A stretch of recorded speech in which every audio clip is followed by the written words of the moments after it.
The 6 money traps that are keeping you from achieving financial success. If you're 30 years old, by now you should have found a regular source of income for yourself and, if you have a family, for your family. At this point, it doesn't matter whether the income comes from your job, running a small business, or investments made. As long as there is a cash flow every month, there shouldn't be any issues in terms of meeting the basic needs for me and my family. If you find the video you watch useful, we invite you to subscribe to our channel and support us with a donation. Your help is precious to us and will allow us to continue producing quality content for you. You can do it here below, through the appropriate buttons, subscribe, and thanks. I like to define this type of income as kitchen income. Many of you will hear this term for the first time and won't find it in finance courses or on the internet. So let me explain to you what kitchen income means and why knowing this term can prevent you from falling into the money trap at 30.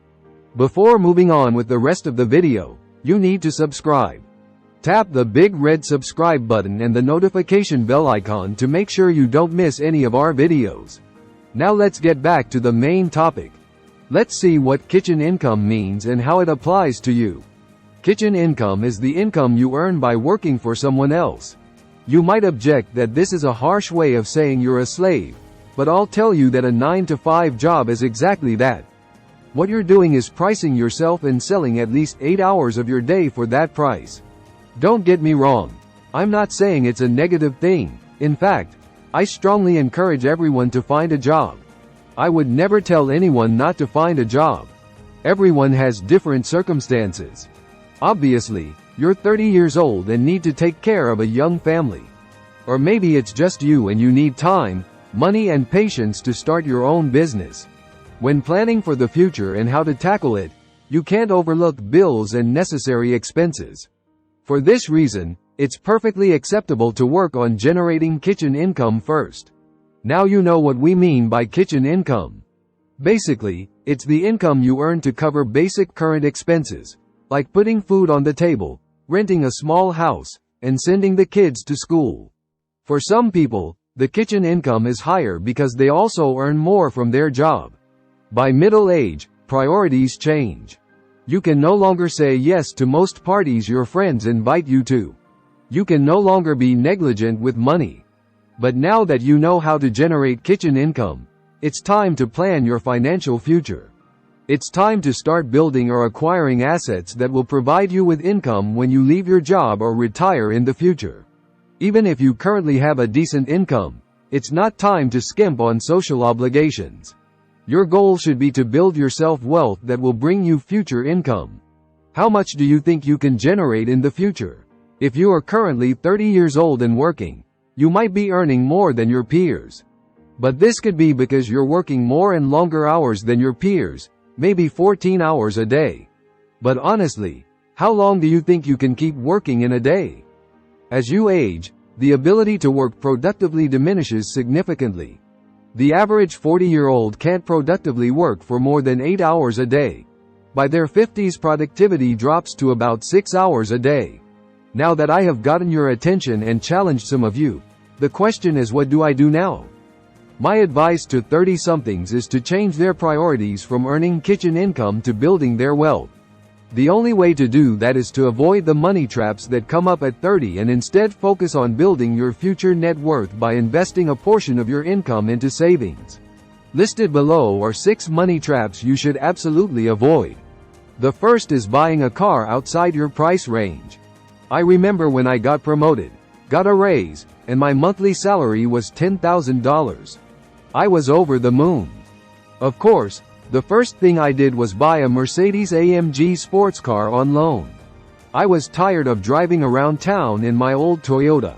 Yes, I admit the Mercedes was the best for the first 2 weeks.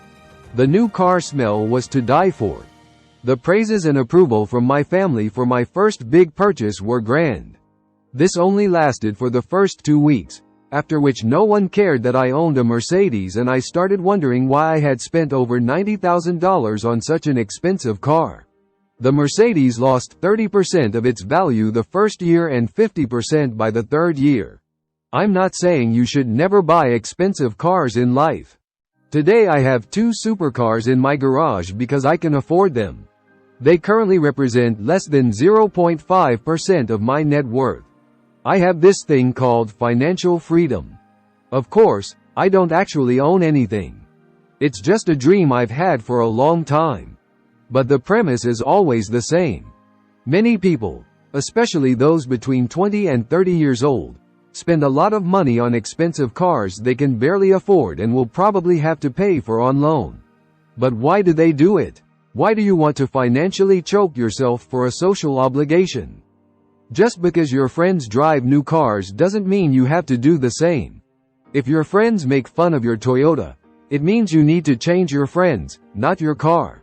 When you're so rich that buying an expensive car feels like grocery shopping, that's when you spend on an expensive car. Secondly, buying a house outside your price range. This is one of the major factors putting pressure on monthly income. Investing in a home can be a very good and realistic expenditure, but there comes a point where you have to face diminishing returns. Unless you somehow manage to get a low-interest mortgage, a bigger house than you can realistically afford will put you and your family under financial strain. By the time you pay off the mortgage, you might not have any more money left for emergencies or investments. We advise you to further explore the local market and find properties that sell at a fair price, or what Warren Buffett calls a value buy. Don't buy expensive properties because their value has already escalated and is unlikely to appreciate much further. Instead, look for cheaper properties that still have room for appreciation. These little things can really hurt your savings and goals of building wealth and financial freedom. This is a habit known as lifestyle inflation, which, if unchecked, can spiral out of control and cause problems down the road. Fourth, we have expensive girlfriends. We'd all love to marry a beautiful model strutting up and down the catwalk of our favorite fashion show. Think twice before getting down on one knee and asking her to marry you. Is it financially feasible? You might be thinking mixing love and finances is a bit crazy at the moment. The rules of the capitalist economy we live in are simple. A gorgeous and attractive partner comes with expenses. You will have to support her even after marriage. A wise advice is to choose a simple woman who shares your financial goals and is caring about them. Do your best to satisfy her with the little things in life. Even if you intend to do something grand for her, remind her it's not an everyday occurrence. Again, remember to stay within your budget. Share your finances with your partner and involve them in household finances. This will encourage them to think about saving for the children's future too. Fifth, overspending with credit cards. It's like being on a roller coaster ride. In today's tech-fueled world, it's very easy to access credit cards and pay for things you otherwise couldn't afford. It's also incredibly easy to max out your existing credit card, get a new one, and get into debt again. Credit card interest alone will leave you broke for the rest of your life and strip you of the ability to achieve financial freedom. The key to debt management is simple: keep expenses below income. The last money trap to avoid is not investing. As we said at the start of the video, you cannot get rich on kitchen income. It's income earned by working fewer hours and living paycheck to paycheck. Financial advisors advise 30-somethings to live on a tight budget, save most of their income, and start building long-term wealth for themselves and their family. Even if you earn $400,000 a year, have a supercar and a luxury home, you cannot call yourself wealthy if you're living paycheck to paycheck and always waiting for the next paycheck. Learn to live on a budget, save for the future, and start investing while you're young.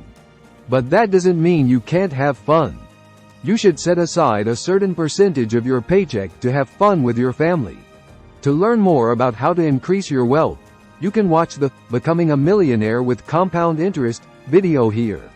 That's all for today's video. Let me know in the comments down below what money traps I may have missed. Leave a comment. Even just a simple like would be perfect. But most importantly, subscribe to the channel to stay informed about upcoming releases.